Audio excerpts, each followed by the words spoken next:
enslaved and brought to a land that's not ours. If this wasn't enough, we help destroy each other on a daily basis. We promote and advertise the same behavior that we whine and complain about other people accusing us of. This is completely backwards. We promote violent music and movies, but we complain when we are accused of violence or murdered by cops. Let's use this for an example. The YouTube blogger, Trap Lord Ross, made a documentary about the late rapper King Von, who was gunned down in Atlanta. When he called the rapper a serial killer, it caused an uproar. But people have been promoting the murderous and demonic lyrics of King Von before he even died, such as these.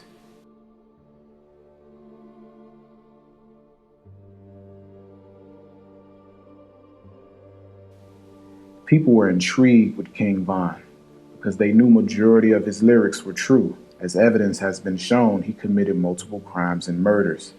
I actually heard other people refer to King Von as a serial killer, demon, gangster.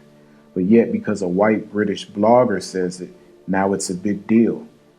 YouTube and record labels allow these demonic, murderous lyrics to come forth, but no one says anything to them. Why? Because they want to continue to listen to the music.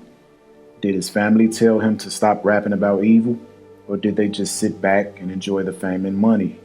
Who knows? So is it okay for us to destroy one another, but not be destroyed by anyone else? This is the mindset, and Yah hates it. You stiff-necked and uncircumcised in heart and ears.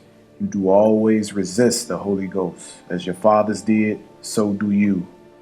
This is why movements like Black Lives Matter make no sense to me. They march, riot, and protest when police officers or someone from another race kills us, but are silent about the increase of murders amongst our own.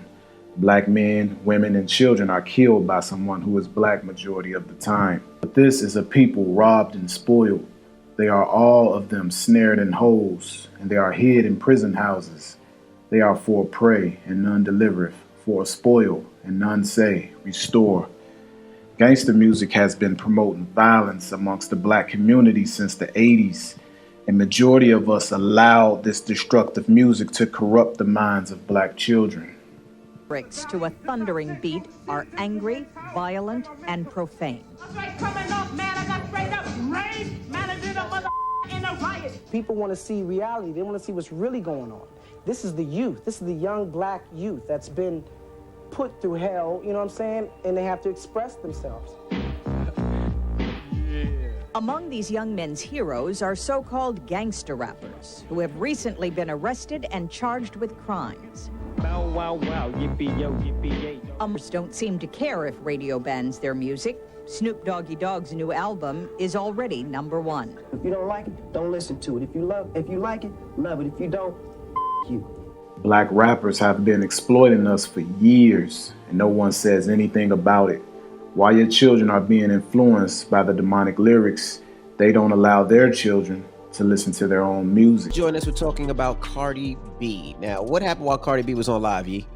Well, she was listening to WAP, and then her daughter, Culture, walked in the room, and she switched it off right quick because it's not appropriate for a child to be listening to. But now people are going in on her, saying that she makes music for everybody else's daughter, but she won't let her daughter listen to it. And Cardi said she doesn't make music for kids, she makes music for adults. Parents are responsible for what their children listen to or see. Most of those kids still like the hardcore gangster stuff.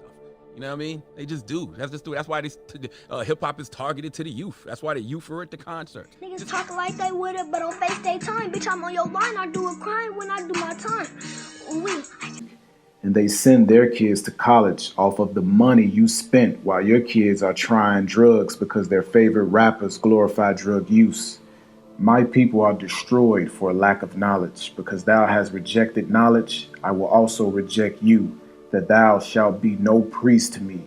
Seeing thou hast forgotten the law of thy Elohim, I will also forget your children.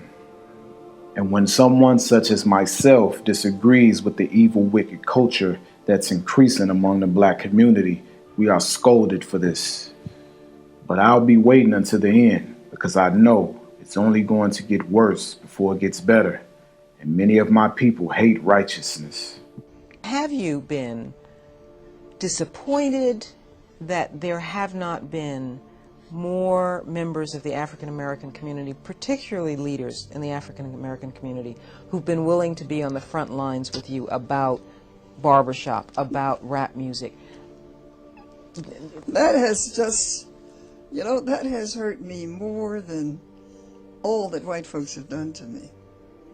You know, that has hurt me more because our people don't really understand the effect that this is going to have on our people. Because we're going to be gone, those of us who've been the fighters.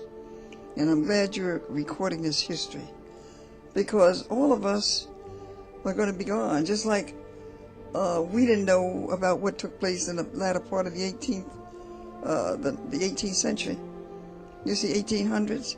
That was all of it. Now that we had congresspersons, now we had legislators rather, writing the Constitution of the state Constitution of Georgia and South Carolina. They were there. Legislature. We don't know about that. They wrote out, and our kids coming up in 2040 and 50 and 60 will not know about us. That's why they're putting that DV out there. That will be remembered. That will be played. That Dr. King was a hoe. And they will reverse the holiday. They'll have a billing and there'll be no more holiday. And they're going to wipe it away. And the kids, that's why they're recording it. All this music, that's all our kids will be hearing in 2020, 25 and 30 and 40. 2040 and 50, and they'll have to start fighting. Those who are knowledgeable now will have to start the whole civil rights movement again. Those who fail to learn the lessons of history are what? Doomed to repeat them.